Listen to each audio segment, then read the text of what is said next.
Hey yo tout le monde, c'est Lamborg et on se retrouve pour une nouvelle vidéo review animée et cette fois-ci c'est sur Solo Leveling épisode 6. Et oui, je suis, comment dire ça, super heureux. Oui, je suis vraiment content de cet épisode. Il est incroyable sur plein d'aspects. Le combat contre le boss, on a vu Sha Ae-in, je suis pas sûr de bien le prononcer, mais c'est pas grave. La mort des six crétins. Bon, je vais y revenir sur tout ça. Puis bah c'est parti. Hein. Mais avant, comme d'habitude, si vous avez aimé cet épisode ou la vidéo, vous pouvez toujours mettre un pouce bleu ou pas d'ailleurs. Vous n'êtes pas obligé, mais vous pouvez le faire. Si vous préférez mettre un pouce rouge, mettez un pouce rouge. Hein, c'est pas grave. Ça fait gonfler les stats dans tous les cas.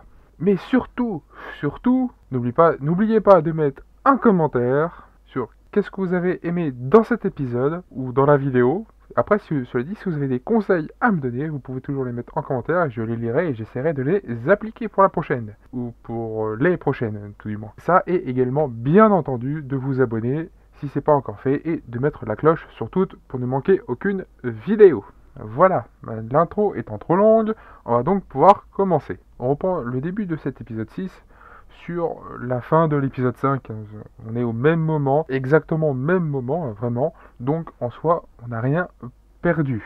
Avant que le combat contre le boss commence, il faut rappeler quelques petites choses juste avant. Le groupe de 6 personnes qui sont sorties en attendant que le personnage principal, donc Sung Jin-ho et l'autre gars de Randé, j'ai plus son nom en tête, peu importe, bah, ils attendent juste que les deux meurent.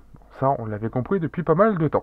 Bon, il y en a un du groupe qui va dire au chef du groupe pourquoi se compliquer autant la vie. Pourquoi ne pas les tuer directement. Et en soi, il n'a pas forcément tort. Pourquoi sortir, rentrer plus tard, pour tout ça pour finalement récupérer ce qui est par terre.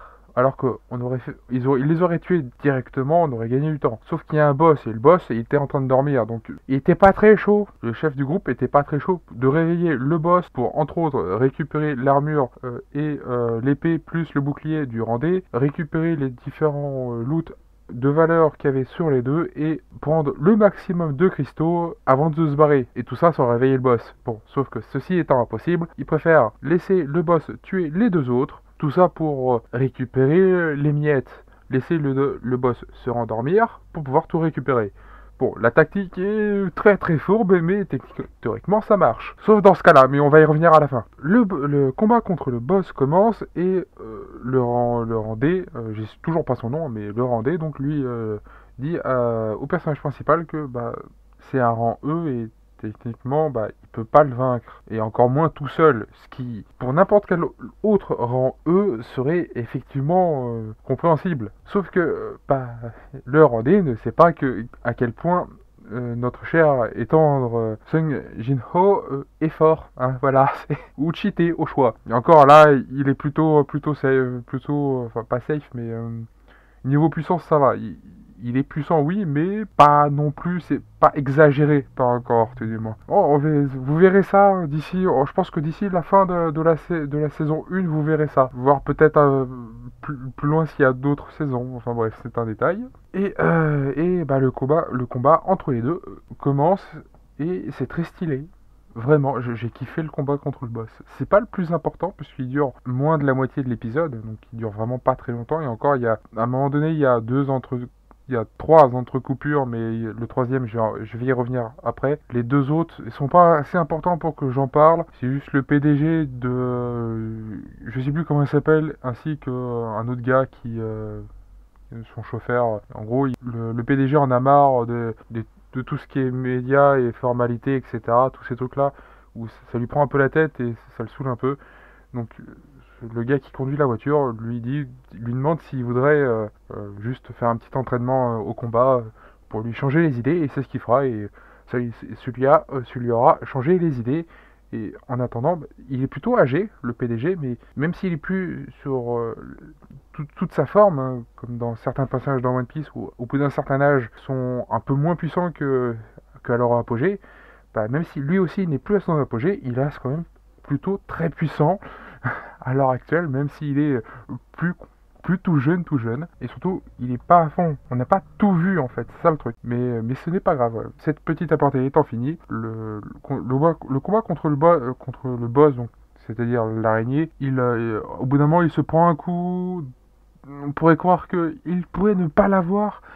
Et pourtant, s'il finit par l'avoir, il faut juste... Rappelez-vous des effets spéciaux de sa dague. Il faut juste trouver un endroit qui pourrait éventuellement pouvoir lui asséner le coup. Hein, parce que bah, s'il peut pas rentrer la lame dans le corps du boss, hein, de l'araignée, forcément, ça n'aide pas. Hein, clairement, et il trouvera un moyen d'enfiler la lame alors pas dans la jugulaire, hein, mais plutôt dans l'œil, et il va lui asséner plusieurs coups, histoire d'être sûr, voilà, et le boss finira par mourir, tout simplement. Alors oui, j'essaye d'aller assez vite sur cette partie-là, puisque c'est pas forcément le plus important, ni le intéressant, un point de vue combat, de voir à quel point il est fort, là oui, mais le plus important et surtout le plus intéressant arrive juste après, même si on va revenir sur une autre aparté sur Shah-in. J'ai pas l'impression de le lire correctement, c'est affreux.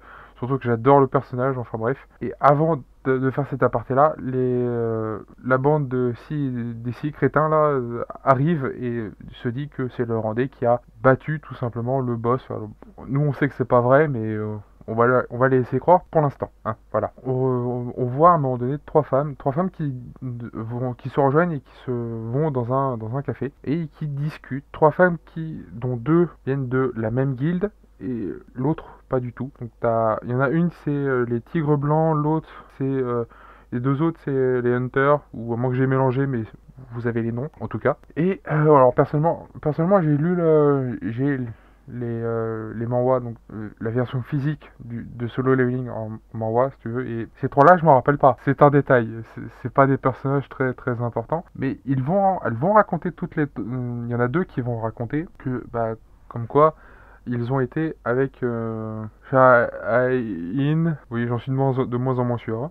Étant donné elles sont parties en raid avec elle, au bout d'un moment, tout s'est très bien passé assez vite apparemment, puisque au bout d'un moment ils ont rencontré un monstre de rang A, de niveau A, et ils ont un peu galéré dessus. Shah-in est arrivé comme une flèche et il l'a battu, et tout le monde était bouche bée devant la rapidité d'exécution, de comment avoir tué ce monstre, sérieuse. Et la scène est juste incroyable.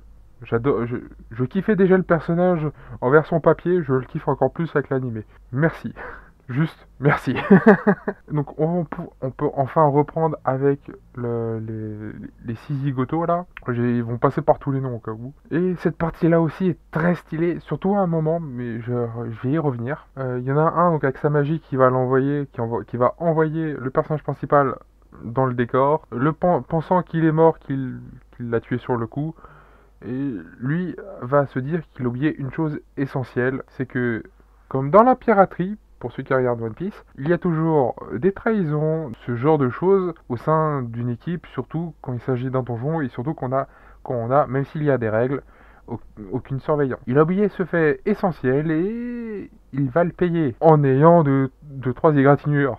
Oui, bon, il n'a pas payé bien cher. Par contre, ceux qui lui ont fait ça vont le payer beaucoup plus cher, puisque le système lui dit qu'il y a une quête urgente et que cette quête urgente s'agit de tuer les six autres abrutis. Non, c'est pas une blague, le système lui l'incite, puisque l'incite, voire oblige en fait, hein, de commettre des meurtres. Puisque oui, il n'a pas vraiment le choix, enfin si, il a le choix de ne pas le faire, mais s'il ne le fait pas, il meurt. Le cœur s'arrête, tout ça, c'est la mort généralement qui survient juste après ça. Généralement, mais normalement c'est à peu près ça à chaque fois. Hein. Donc forcément, il n'a pas vraiment le choix, mais comme il le dit si bien, le système se sert de lui, et lui en retour se sert du système. Donc tout le monde est gagnant finalement. Après avoir dit certaines choses aux six zigotos, il y en a un qui s'avance près de lui et il meurt. Il y en a un qui s'avance près de lui au bout d'un moment et il sort sa dague de nulle part et lui le décapite. Ce qui fait un premier mort sur 6.